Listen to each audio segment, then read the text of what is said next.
2026 সালে যারা বাংলাদেশ থেকে এইচএসসি পরীক্ষায় অংশগ্রহণ করছে তাদের ভিতরে অনেকেই আসলে অনেক ধরনের প্রবলেমের শিকার হচ্ছে। আমরা দেখতে পেরেছি যে বন্যার কারণে পরীক্ষা দিতে যাওয়ার ক্ষেত্রেও স্টুডেন্টরা অনেক বাধার সম্মুখীন হচ্ছে। তো আমি এটা রিয়েলাইজ করতে পারছি যে যারা এখন এইচএসসি 2026 ব্যাচ রয়েছে এবং যারা এক্সাম দিচ্ছে তাদের কতটুক আসলে খারাপ সময়ের ভিতর দিয়ে যেতে হচ্ছে। সো তাদের সকলের জন্য আসলে দুঃখ প্রকাশ করছি এবং আমি প্রার্থনা করছি যে এই সংক্রান্ত জটিলতার ভিতর দিয়ে যারা যাচ্ছে তারা যেন আসলে দিন শেষে একটা ভালো রেজাল্ট নিয়ে আসতে পারে। সো আজকের ভিডিওটা আমি 2026 সালের এইচএসসি ব্যাচের যে পরীক্ষার্থীরা রয়েছে তাদের জন্য ডেডিকেট করে বানাতে চেষ্টা করব। তো যারা 2026 সালের এইচএসসি পরীক্ষা দিচ্ছে এই মুহূর্তে তারা কিন্তু কিছুদিন পরে রেজাল্ট পেয়ে যাবে। তো রেজাল্ট পাওয়ার পরেই তাদের ভিতরে যেই টেনশনটা আসবে যে এখন আসলে আমরা কি করব, আমরা কি পাবলিক ইউনিভার্সিটিতে এডমিশন নেওয়ার চেষ্টা করব, আমরা কি প্রাইভেট ইউনিভার্সিটিতে ভর্তি হব, নাকি আমরা বিদেশে পড়তে আসবো। সো এই এইচএসসি পরীক্ষার্থী যারা রয়েছে মানে 2026 ব্যাচে তাদের ভিতরে আমার যেটা ধারণা যে অনেক বড় একটা অংশ আসলে বাইরে আসা চিন্তাভাবনা করবে। সো যারা আসলে বাইরে আসা চিন্তাভাবনা করছে বা করবে তাদের এই ডিসিশনটা কতটুকু যৌক্তিক হবে এই সিচুয়েশনে এই জিনিসটার একটা যৌক্তিক আলোচনা এই ভিডিওতে আমি করতে যাচ্ছি। শুধু তাই না, আমি আপনাদের কিছু ইনসাইট দেওয়ার চেষ্টা করব, যেহেতু আমি অস্ট্রেলিয়াতে পড়াশোনা করছি এবং অস্ট্রেলিয়াতে এডুকেশন কনসালটেন্সির সাথে আমি জড়িত, আমি রেজিস্টার্ড এজেন্ট। সো আমি কিন্তু আপনাদের এই বিষয়ে একটু ধারণা দেওয়ার চেষ্টা করব যে এখন আসলে স্টুডেন্টরা কীভাবে ভিসা পাচ্ছে এবং কী কী প্রসেসে আগালে আপনারাও ভিসা পেতে পারেন সেই সংক্রান্ত একটা ধারণাও এই ভিডিওতে আমি আপনাদের দেওয়ার চেষ্টা করব। সো প্রথমেই আমি যদি একটা ধারণা দিই যে আসলে ভর্তি হওয়ার জন্য আমাদের কি লাগবে। আমরা অনেকেই জানি যে পাবলিক ইউনিভার্সিটিতে ভর্তি হওয়ার জন্য আসলে আমাদের একটা চরম কঠিন পরীক্ষার মধ্য দিয়ে যেতে হয়, যেটা হচ্ছে অ্যাডমিশন টেস্ট। তো যারা এখন এইচএসসি পরীক্ষায় অংশগ্রহণ করছে তারা কিন্তু অনেকেই পাবলিক ইউনিভার্সিটির যে অ্যাডমিশন টেস্টগুলো রয়েছে সেখানে অংশগ্রহণ করবে। সো আমি যদি একটা আইডিয়া দিই যে কী পরিমাণ শিক্ষার্থী আসলে অংশগ্রহণ করবে, এটা অ্যারাউন্ড 3 লাখ স্টুডেন্ট কিন্তু অংশগ্রহণ করবে এই পাবলিক ইউনিভার্সিটি অ্যাডমিশন টেস্টগুলোতে, এবং তার ভিতর থেকে হয়তো 20 থেকে 25,000 সিট হচ্ছে আমাদের ইউনিভার্সিটিগুলোতে রয়েছে। সো এর ভিতর থেকে আপনি যদি একটু ক্যালকুলেশন করেন তাহলে দেখতে পারবেন যে একটা সিটের জন্য আসলে 10 থেকে 15 জন স্টুডেন্ট কিন্তু কম্পিটিশন করছে। এটা জাস্ট আমি একটা অ্যাপ্রক্সিমেট ধারণা দিলাম যে এই পরিমাণ কম্পিটিশন কিন্তু থাকবে। পক্ষান্তরে আমরা যদি প্রাইভেট ইউনিভার্সিটির কথা বলি তাহলে কিন্তু কম্পিটিশনটা তুলনামূলক কম। অর্থাৎ আপনি যদি ভালো ভালো প্রাইভেট ইউনিভার্সিটি যেগুলো রয়েছে যেমন ব্রাক, এনইসিইউ, এআইইউবি বা যে সকল ইউনিভার্সিটিগুলো রয়েছে, আপনারা যদি সেই ইউনিভার্সিটিগুলোতে পড়তে যান তারপরেও আপনাকে অবশ্যই একটা অ্যাডমিশন টেস্টের ভিতর দিয়ে যেতে হবে। বাট সেই অ্যাডমিশন টেস্টটা আসলে পাবলিক ইউনিভার্সিটির যে অ্যাডমিশন টেস্ট তার থেকে তুলনামূলক কিছুটা কম কম্পিটিটিভ হয়ে থাকে। বাট তারপরেও আপনাকে অবশ্যই একটা অ্যাডমিশন টেস্টের ভিতর দিয়ে যেতে হবে। পক্ষান্তরে আপনি যদি বাইরের একটা ইউনিভার্সিটি, যেমন আপনি যদি ফর এক্সাম্পল অস্ট্রেলিয়ার একটা ইউনিভার্সিটিতে পড়তে আসতে চান, যেমন হতে পারে ম্যাকোর ইউনিভার্সিটি, হতে পারে ইউটিএস, হতে পারে আপনার উলংগং ইউনিভার্সিটি বা সিকিউ, এই ধরনের ইউনিভার্সিটিগুলোতে আপনি যদি পড়তে চান তাদের যে অ্যাডমিশন প্রসেস সেটা কিন্তু তুলনামূলক ডিফারেন্ট। তো সেখানে আপনাকে কোনো কম্পিটিটিভ ভর্তি পরীক্ষার ভিতর দিয়ে যেতে হবে না। আপনার এইচএসসি পরীক্ষার যে রেজাল্ট সেটা মিনিমাম একটা রেজাল্ট যদি আপনি করেন, সেটা আমি এক্সাম্পল বললাম 3.5 যদি জিপিএ থাকে তাহলে আপনি কিন্তু অ্যাপ্লাই করতে পারবেন। পাশাপাশি আপনার আইএলস রিকোয়ারমেন্ট, অর্থাৎ আপনাকে একটা ইংলিশ ল্যাঙ্গুয়েজ পরীক্ষা দিতে হবে যেটা হচ্ছে আইএলস। সেখানে যদি আপনি 6.5, 7 এই ধরনের স্কোর করতে পারেন তাহলে কিন্তু আপনি মোটামুটি এই ইউনিভার্সিটিগুলোতে মানে বাইরের দেশের যে ইউনিভার্সিটিগুলোতে সেখানে পড়তে পারবেন। আমি যদি ভর্তি পরীক্ষার উপর বেস করে বলি তাহলে পাবলিক ইউনিভার্সিটি হচ্ছে অনেক কঠিন, প্রাইভেট ইউনিভার্সিটি তার থেকে একটু সহজ। আর বাইরের দেশের একটা ইউনিভার্সিটিতে ভর্তি পাওয়ার যে প্রক্রিয়াটা সেটা কিন্তু তুলনামূলক অনেক ফ্লেক্সিবল। বাই দ্য ওয়ে, আমি যখন অস্ট্রেলিয়ায় আসার প্রস্তুতি নিচ্ছিলাম তখন এই বাসা খোঁজার যে বিষয়টা সেটা ছিল সবথেকে চ্যালেঞ্জিং পার্ট। ফেসবুক গ্রুপ বা এলোমেলো কিছু ওয়েবসাইট ঘেঁটে আমি আসলে আমার পছন্দের মতো বাসা খুঁজতে পারছিলাম না। সেই সময় আমি অ্যাম্বার স্টুডেন্ট সম্পর্কে জানতাম না। সেটা যদি জানতাম তাহলে হয়তো আমার কাজটা আরো অনেক বেশি সহজ হয়ে যেত। অ্যাম্বার স্টুডেন্ট মূলত একটি হাউজিং প্ল্যাটফর্ম যেখানে আপনি অস্ট্রেলিয়া, ইউকে, ইউএস, কানাডার বিভিন্ন ইউনিভার্সিটির আশেপাশে ভেরিফাইড বাসা খুঁজতে পারবেন। সবথেকে ভালো দিক হচ্ছে এখানে ফিল্টার করে নিজের বাজেট অনুযায়ী রুম খুঁজে পাওয়া যায়। আর এর যে সার্ভিস চার্জ সেটা কিন্তু একদম ফ্রি। বুকিং প্রক্রিয়াটাও অনেক সহজ। আর আপনারা যদি চান তাহলে তারা আপনাকে গাইডও করতে পারে। সো আপনি যদি আসলে বিদেশে পড়তে আসেন বা আসবেন এরকম চিন্তা করে থাকেন তাহলে অ্যাম্বার স্টুডেন্টে কিন্তু আপনারা একবার ঘুরে আসতে পারেন। লিঙ্কটা আমি আমার ডেসক্রিপশন বক্সে দিয়ে রাখবো। আপনারা যদি সেই লিঙ্কে প্রেস করেন তাহলে কিন্তু আপনারা 20 পাউন্ড ক্যাশব্যাক পেয়ে যাবেন। So you should give it a try. But আমি যদি এখন ফাইন্যান্সিয়াল জিনিসটা একটু অ্যানালিসিস করি, তাহলে আপনি দেখতে পারবেন যে পাবলিক ইউনিভার্সিটিতে যদি আপনি পড়েন তাহলে আপনার খরচ কিন্তু একদম নেই বললেই চলে। মানে খরচ, থাকা খাওয়ার খরচ সব মিলিয়ে আপনার কিন্তু পুরো কোর্স শেষ করতে হয়তো 2-3 লাখ বা 4 লাখ টাকায় আপনি কিন্তু শেষ করতে পারেন। হ্যাঁ, তো আপনার কিন্তু খরচ একদম নেই বললেই চলে। এবং পাবলিক ইউনিভার্সিটির অনেক স্টুডেন্টরাই নিজের খরচ নিজেরাই দিয়ে থাকে, বাইরে টিউশনি করায়। এবং আপনার যে টিউশন ফিস সেটা কিন্তু পাবলিক ইউনিভার্সিটিতে একদম অতি নগণ্য, অর্থাৎ সেই খরচ সংক্রান্ত কোনো টেনশন কিন্তু আপনাকে করতে হচ্ছে না। পক্ষান্তরে আপনি যদি একটা প্রাইভেট ইউনিভার্সিটিতে পড়েন সেক্ষেত্রে আপনার কিন্তু টিউশন ফি অনেকটাই বেশি থাকবে। প্রাইভেট ইউনিভার্সিটিতে আপনাকে কিন্তু 8 থেকে 15 লাখ টাকার মতো কিন্তু খরচ হতে পারে আপনার এই 4 বছরের যে ব্যাচেলর কোর্স, সেই কোর্সে টোটাল কিন্তু মানে বিভিন্ন ক্যাটাগরি প্রাইভেট ইউনিভার্সিটিতে রয়েছে। তো একটা রেঞ্জ যদি বলি 8 থেকে 15 লাখ টাকা কিন্তু আপনার খরচ হয়ে যেতে পারে। তো এই ছিল পাবলিক এবং প্রাইভেট ইউনিভার্সিটির ভিতরে মানে ফাইন্যান্সিয়াল একটা কম্প্যারিজন। এখন আপনি যদি একটা বাইরের ইউনিভার্সিটিতে আসতে চান তাহলে সিচুয়েশনটা কিন্তু কমপ্লিটলি ডিফারেন্ট। এখানে কিন্তু আপনার এক্সপেন্স অনেক অনেক বেশি। ফর এক্সাম্পল, আপনি যদি একটা ভালো লেভেল 1 ইউনিভার্সিটিতে আসতে চান তাহলে আপনার টিউশন ফি দাঁড়াবে 18 থেকে 19 হাজার অস্ট্রেলিয়ান ডলার। সেটা বাংলা টাকায় কনভার্ট করলে এক সেমিস্টারই আপনাকে 16-17 লাখ টাকা দিতে হচ্ছে। এখন আপনি যদি 3 বছরের কথা চিন্তা করেন, বিকজ ব্যাচেলর্স যদি আপনি বাইরে করেন, আপনি যদি কিছু সাবজেক্ট রয়েছে যেমন আইটি, সেখানে কিন্তু আপনাকে 3 বছরের ব্যাচেলর্স ডিগ্রি দেওয়া হয়। সো আমি ধরলাম 3 বছরও যদি করেন তাহলে আপনাকে 6টা সেমিস্টার করতে হচ্ছে। এবং 6টা সেমিস্টার মানে আপনাকে প্রত্যেক সেমিস্টারে যদি 15 লাখ টাকা করে বাংলাদেশি টাকা দিতে হয় তাহলে আপনার টাকাটা আসে 90 লাখ টাকার মতো। এটা একটা হিউজ অ্যামাউন্ট। পাশাপাশি আপনার লিভিং কস্ট রয়েছে, অর্থাৎ আপনি এখানে যে থাকবেন, চলাফেরা করবেন, সেটার একটা এক্সপেন্স রয়েছে। বাট মজার বিষয় হচ্ছে এখানে আপনি ইনকামও করতে পারবেন।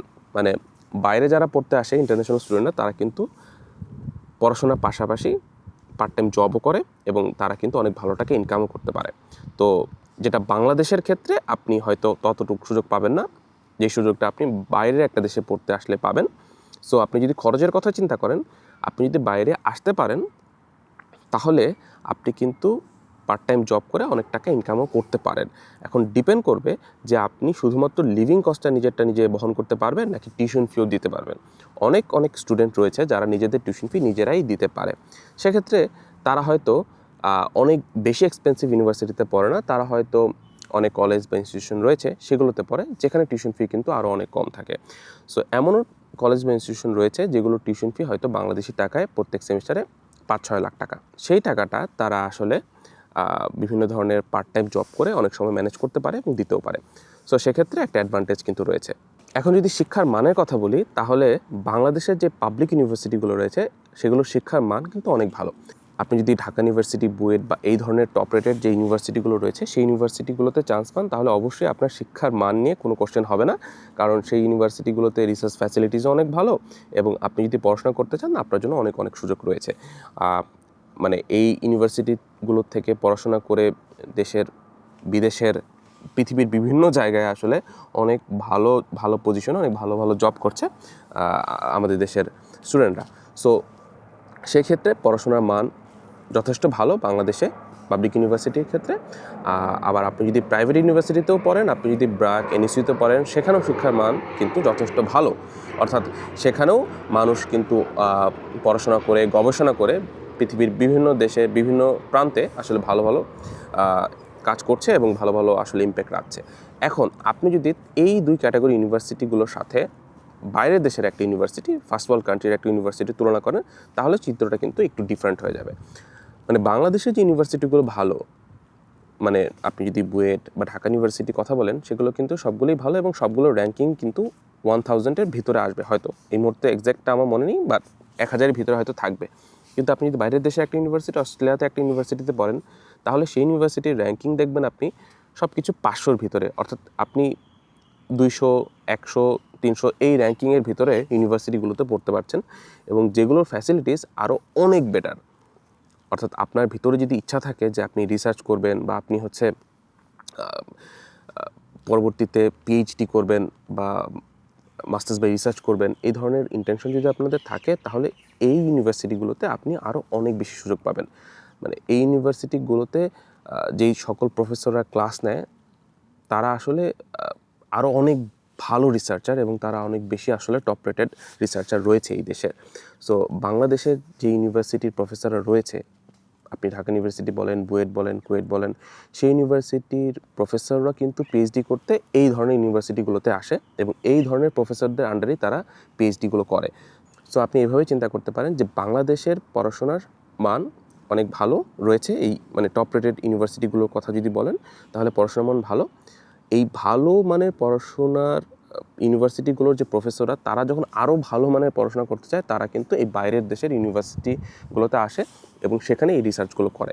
সো আপনি যদি সত্যিকার একজন স্টুডেন্ট হয়ে থাকেন এবং আপনি যদি মনে করেন যে আপনি টপ নচ রিসার্চ ফ্যাসিলিটিস চান, আপনি টপ নচ পড়াশোনা করতে চান, তাহলে বাইরের দেশে অবশ্যই মানে এই টপ রেটেড ইউনিভার্সিটিগুলো যেরকম Macquarie, Monash university, UNSW, university of Sydney, university of Melbourne, এগুলোর পড়াশোনা বা রিসার্চ ফ্যাসিলিটিস আপনি আরও অনেক বেশি পাবেন এবং যেটা আপনাকে আসলে মানে শিক্ষার মান যদি বলেন সেটা এই দেশে আরও অনেক বেটার। এখন যদি বলি কাজের সুযোগ, তাহলে বাংলাদেশের যারা স্টুডেন্ট রয়েছে তারা আসলে কাজের সুযোগটা কেমন পায়? আপনি যদি পাবলিক ইউনিভার্সিটির কথা বলেন তাহলে আমি যেটা দেখেছি, আমি নিজে একজন পাবলিক ইউনিভার্সিটি স্টুডেন্ট ছিলাম বাংলাদেশে। সো আমি দেখেছি যে পাবলিক ইউনিভার্সিটির স্টুডেন্টরা আসলে টিউশনি অনেক বেশি করায়। সো আপনি কোচিং সেন্টারে ক্লাস নিতে পারবেন, টিউশনি করাতে পারবেন, এই জিনিসগুলো স্টুডেন্ট অবস্থায় আপনি করতে পারবেন। প্রাইভেট ইউনিভার্সিটি হয়তো তারাও সেই সুযোগটা পাবে, বাট আমার মনে হয় পাবলিক ইউনিভার্সিটির স্টুডেন্টরা এই সুযোগটা একটু বেশি পায়। পক্ষান্তরে আপনি যদি বাইরে আসেন তাহলে হয়তো আপনি টিউশনি করানোর যে কাজটা সেটা হয়তো করতে পারবেন না, বাট আপনার জন্য আরও অনেক ধরনের কাজের সুযোগ রয়েছে বাইরের দেশে।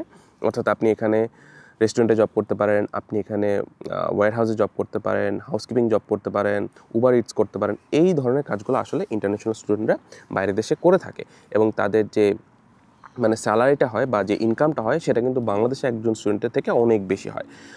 তাদের এক্সপেন্সও বেশি, ইনকামও বেশি।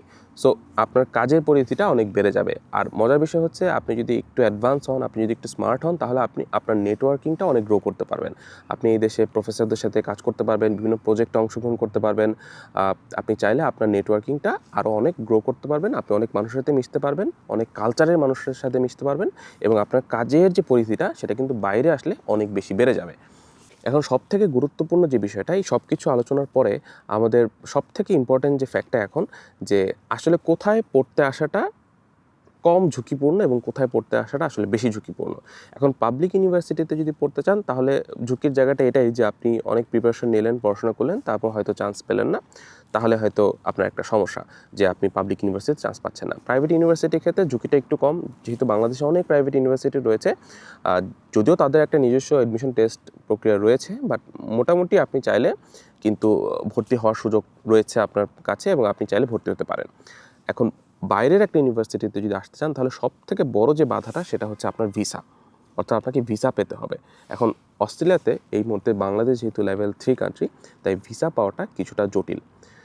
পক্ষান্তরে আপনি যদি ইউএসএতে যেতে চান তাহলে আপনাকে এম্বাসি ফেস করতে হবে, ইন্টারভিউ ফেস করতে হবে এবং সেক্ষেত্রেও আমরা দেখতে পাচ্ছি অনেক রিজেকশন আসছে। সো এই মুহূর্তে আপনি যদি সিদ্ধান্ত নিয়ে থাকেন যে আপনি আসলে বাইরে পড়তে আসবেন এবং অস্ট্রেলিয়াতে আসবেন, এরকম যদি ইচ্ছা আপনার ভিতরে থাকে, তাহলে আমি আপনাদের বলবো যে এখন থেকে আসলে আপনাদের প্রিপারেশন নেওয়া উচিত।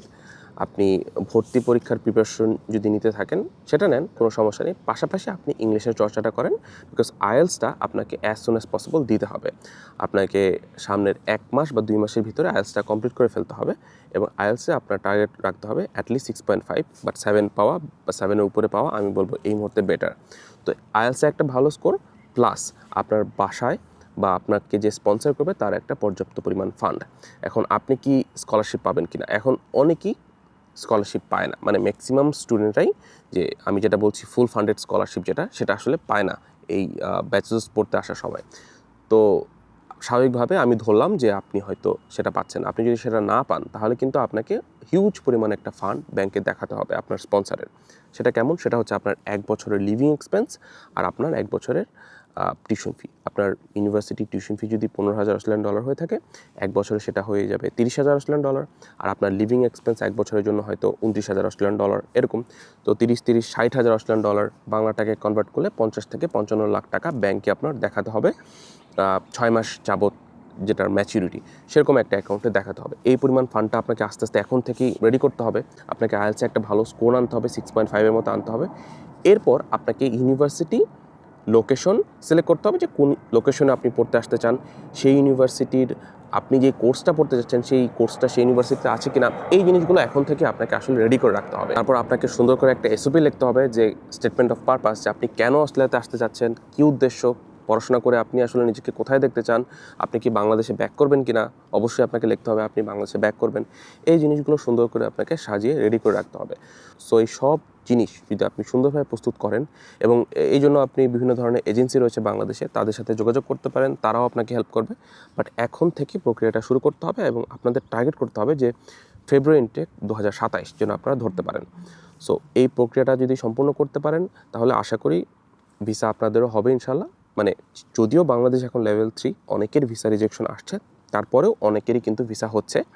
এই রিসেন্টলি আমি এরকম অনেক নিউজই পেয়েছি যাদের ভিসা হচ্ছে। তার মানে এই না যে ভিসার ইস্যু এখন অনেক হাই, মানে ভিসার ইস্যু বলে কিছু নেই আসলে। আপনার প্রোফাইল যদি ভালো থাকে তাহলে আপনার ভিসা হবে। অনেকেরই নিউজ পাচ্ছি যাদের ভিসা হচ্ছে।